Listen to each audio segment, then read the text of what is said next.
नमस्कार, मैं हूं आरजू अंसारी और आप देख रहे हैं राष्ट्रीय जगत विजन न्यूज। बाल तस्करी, बाल शोषण, बाल भिक्षावृत्ति और नशे की लत से पीड़ित बच्चों की सहायता के उद्देश्य से रायपुर रेलवे पुलिस और महिला एवं बाल विकास विभाग ने मिलकर रायपुर रेलवे स्टेशन पर एक हेल्प डेस्क की शुरुआत की है।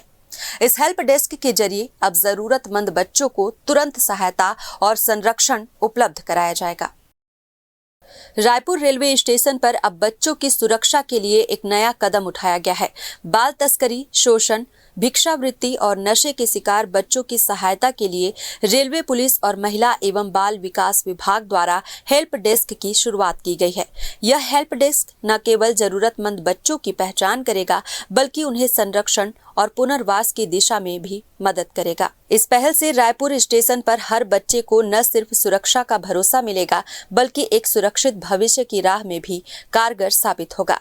रायपुर रेलवे पुलिस अधीक्षक श्वेता श्रीवास्तव सिन्हा ने रायपुर रेलवे स्टेशन में बने हेल्प डेस्क का फीता काटकर उद्घाटन किया। इस अवसर पर अतिरिक्त पुलिस अधीक्षक रेलवे NS अख्तर, महिला एवं बाल विकास विभाग की अधिकारी शैल ठाकुर, रेलवे पुलिस के अधिकारी व छत्तीसगढ़ पुलिस के अधिकारी मौजूद थे। ये चाइल्ड लाइन सेंटर की आवश्यकता महसूस की जा रही थी। रेलवे स्टेशन में बहुत अपरिहार्य कुछ कारणों से बंद पड़ा हुआ था और जो घुमंतु बच्चे थे और जो बच्चे नशा करते हैं उनको किस तरह से आइडेंटिफाई करें, रेस्क्यू करने के लिए होना चाहिए हेल्प डेस्क, इसकी आवश्यकता महसूस की जा रही थी। तो महिला बाल विकास विभाग और एक संस्था है जिसके विपिन ठाकुर जी सदस्य हैं, इनके सहयोग से हम लोगों ने एक प्लान चेकआउट किया और इसमें आज हम लोगों ने जो एक हमको कमरा आवंटित था GRP को रेलवे स्टेशन में, उसमें हम लोगों ने चाइल्ड हेल्प डेस्क का शुरुआत किया, जिसमें कि 1098 और महिला हेल्पलाइन 181 दोनों को प्रारंभ किया गया है। साथ ही हमारा GRP थाना चूंकि स्टेशन के बाहर है तो 24 घंटे की पुलिस सहायता केंद्र भी साथ में हम लोगों ने शुरू किया है और इन दोनों नंबरों के साथ में एक पुलिस GRP का हेल्पलाइन नंबर भी हम लोगों ने आज से डिस्प्ले किया है। इस पे लोग सूचना दे सकते हैं घुमंतु बच्चों की, महिलाएं जो भटक गई हैं उनकी, किसी अपराध की।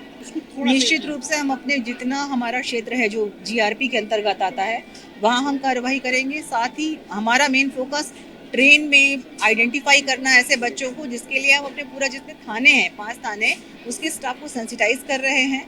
इनको जो संस्था वाले हैं इनकी मदद हम ले रहे हैं कि आप कैसे ट्रैफिकिंग को पहचानें, आप कैसे ये पहचानें कि बच्चा नशा करता है। आप पहले पहचान पाएंगे तभी आप उनकी मदद कर पाएंगे। तो निश्चित ही एक शुरुआत है और हम उम्मीद करते हैं कि जन सहयोग से हम इस काम को करने में सफल होंगे। अगर ऐसी कोई शिकायत अभी आप मुझे दे रहे हैं, हम इसको तुरंत संज्ञान में लेकर करेंगे। अगर कोई भी ऐसी शिकायत आती है तो तुरंत कार्रवाई की जाएगी।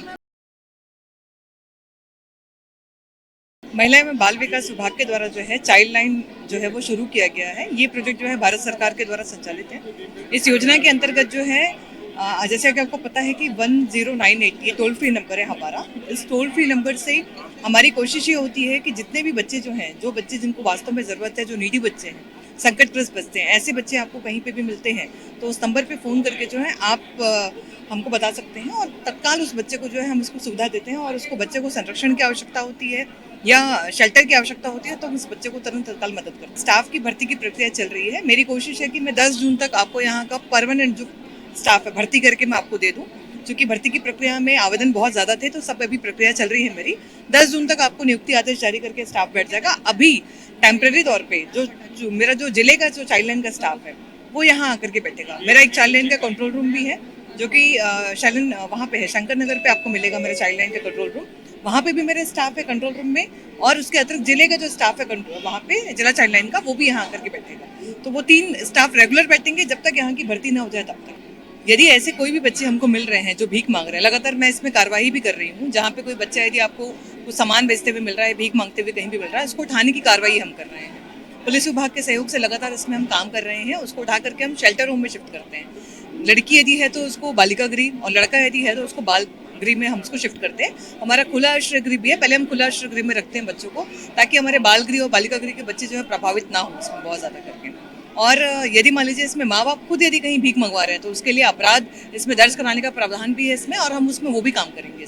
जैसे कि आप कह रहे हैं कि बच्चों की साक्षरता के लिए, शिक्षा के लिए यदि आप प्रयास करना चाह रहे हैं तो मैं इसके लिए कलेक्टर साहब से बात करके जो है शिक्षा विभाग के माध्यम से वापस से यहाँ पे कुछ चीज़ें शुरू करवाने की प्रयास करती हूँ, जिसमें जो यहाँ घुमंतु बच्चे जो स्टेशन में पाए जा रहे हैं या जो बच्चे यहाँ काम कर रहे हैं उनके लिए मैं पढ़ने के लिए एक जगह स्थापित कर सकूं। यदि और भी मुझे आवश्यकता लगती है कि बच्चे छोटे हैं, जो काम करने वाले लोग हैं यहाँ पे, उनके बच्चे छोटे हैं, उनको देखने के लिए कोई व्यवस्था नहीं, तो मैं यहाँ इस रेलवे स्टेशन में ही एक पालना घर भी मैं खोल सकती हूँ, जिस पालना घर में मेरी कार्यकर्ता और सहायिका जो है वो बच्चों को शिक्षा भी देगी, उसके साथ साथ उनके खाने पीने की व्यवस्था भी सारी चीजें होगी। और सुबह के 9 से लेकर के शाम के 5 बजे तक मेरे पालना घर में वो महिलाएं काम करें।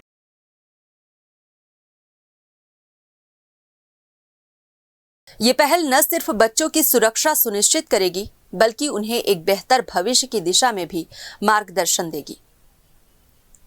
फिलहाल इस खबर में बस इतना ही। देश प्रदेश की खबरों से अपडेटेड रहने के लिए हमारे चैनल को सब्सक्राइब करें और नए खबरों के नोटिफिकेशन के लिए बेल आइकन को जरूर दबाएं। नमस्कार।